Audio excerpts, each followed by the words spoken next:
جس طریقے سے مفتی صاحب نے فرمایا، میں نے بھی کسی جگہ پہ پڑھا تھا کہ سب سے اعلیٰ صلہ رحمی کی مثال یہ ہے کہ کوئی اگر تمہارا رشتہ دار تمہیں دھتکارتا ہے، تم پھر بھی اس کے گھر جاؤ اور اس سے جا کے ملو اور اس کے ساتھ حسن سلوک سے پیش آؤ۔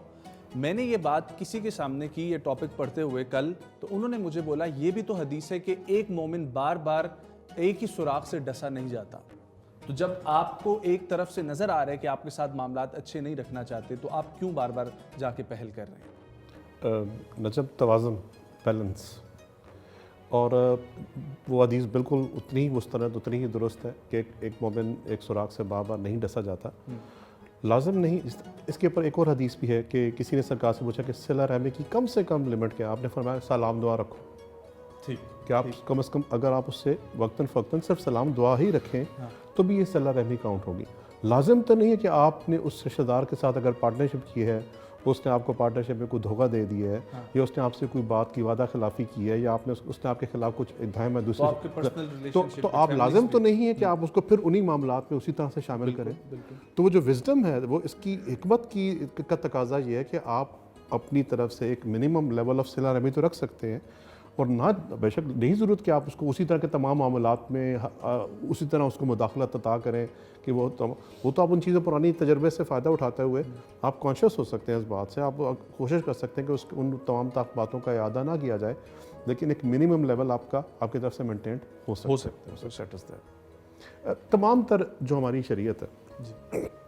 وہ آپ کے توازن پہ کھڑی ہوئی ہے، بیلنس، ہر چیز میں اعتدال، ہر چیز میں بیلنس ہے۔ مطلب ایون مجھے ایک فرمان لکھا ہوا، مولا علی نے مالک اشتر کو مصر کا گورنر بنایا، تو اس کو ان کو ایک لمبا چوڑا انہوں نے تحریر ہدایات نامہ جاری کیا، کتب میں مل جاتا ہے، بڑا خوبصورت ہے۔ انہوں نے کہا کہ مصر میں ایک بہت شدید گرمی ہے، تو گرمی کے موسم میں لوگوں کے لڑائی جھگڑے کے فیصلے کرتے ہوئے اس بات کا خیال رکھنا کہ موسم مزاجوں پر اثر انداز ہوتا ہے۔ واہ، بہت خوبصورت۔ مطلب دیکھیے، شریعت آپ کا صرف یہ نہیں کہ آپ کسی کے چور کے فوری ہاتھ کاٹ دیں، اس کی بھی ایک لمٹ ہے۔ روٹی کا لقمہ نوالا کوئی چیز کھانے پینے کی جو اس سے جان بچ رہی ہو، اس کی چوری پہ ہاتھ کاٹنا نہیں ہے۔ وہ کہ مفتی صاحب بہتر بتا سکتے ہیں کہ ایک لمٹ کیا ہے اس کی، شریعت میں موجود ہے کہ کچھ مطلب ایسا نہیں تھا کہ کسی نے کوئی چھوٹی موٹی چوری کر دی اس کا ہاتھ کاٹ دیا، کانٹیکسٹ معاملات دیکھا جاتا تھا۔ تو تمام عبادات، تمام معاملات جو ہمارے شریعت نے کی ہیں، ان کے بیچ آپ کو ایک توازن، ایک بیلنس کی فارمیلٹی ضرور نظر آئے گی۔ اس کے بغیر ہمارے دین کو بیلنس کے بغیر چھوڑا نہیں گیا۔ جب ہم بات کرتے ہیں رشتہ داروں کی صلہ رحمی میں، تو وہ ان میں کون کون سے رشتہ دار شامل ہوتے ہیں؟ محرم شامل ہوتے ہیں یا نہیں محرم بھی؟ یہ سوال تھوڑا سا میں سمجھنا چاہوں گا کہ آپ کی، کیونکہ آپ جیسے فار ایگزامپل کہتے ہیں نا کہ جو مرد حضرات ہیں وہ نامحرم لوگوں کے پاس نہیں جا سکتے۔ اب کسی خاندان میں کوئی عورتیں ہیں اور ان میں ایسی عورتیں بھی ہیں جو اس کے لیے نامحرم ہیں، جی تو پھر اس صورتحال میں آپ کہتے ہیں نا کہ ملنا چاہیے، سلام دعا رکھنی چاہیے، تو پھر اس صورتحال میں کیا کرنا چاہیے؟ دیکھیے، ہر چیز کے آداب موجود ہیں۔ اگر آپ کی کوئی ایسی خاتون رشتہ دار ہے جو آپ کے نامحرم ہے، لیکن لازم تو نہیں کہ آپ ان کے ساتھ تنہائی میں ملاقات کریں، آپ ان کی امداد کرنا چاہتے ہیں، ہیلپ کرنا چاہتے ہیں، آپ کسی اور تیسری شخصیت، کسی دوسری خاتون، کسی دوسرے شخص کو دعوت دے سکتے ہیں جو ان کے ساتھ ان کی موجودگی میں ان سے مل سکے۔ دیکھیے، شریعت ہماری کسی مرد اور عورت کا تنہائی میں ملنا منع کرتی ہے، بالکل ٹھیک ہے، اور لیکن تو اس طرح کے معاملات کے لیے وہ کہتے ہیں جہاں چاہ وہاں راہ، there's a will there's a way۔